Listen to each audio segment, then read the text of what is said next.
ਗੂੰਜਣ ਸਦਾ ਜੈਕਾਰੇ ਉਹਦੇ, ਜਿੱਥੇ ਵੱਸਦੇ ਹੋਣ ਪਿਆਰੇ ਉਹਦੇ, ਜਿੱਥੇ ਪੋਥੀਆਂ ਪੋਥੀਆਂ ਮਿਕਸ ਕਰਨ, ਜਿੱਥੇ ਪੋਥੀਆਂ ਖੋਲ ਫਕੀਰ ਬੈਠੇ, ਜਿੱਥੇ ਅਸਲ ਦੇ ਵਿੱਚ ਅਮੀਰ ਬੈਠੇ,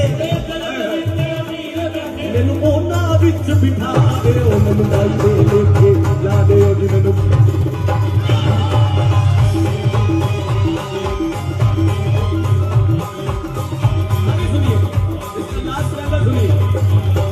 ਜਿੱਥੇ ਰੰਗ ਦੇ ਰੂਹਾਂ ਲਲਾਰੀ ਨੇ,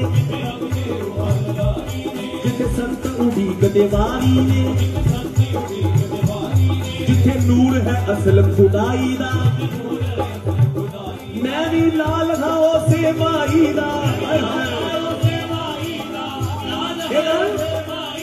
ਮੇਰੇ ਮੱਥੇ ਤੇ ਲਿਖਵਾ ਦਿਓ ਮੈਨੂੰ।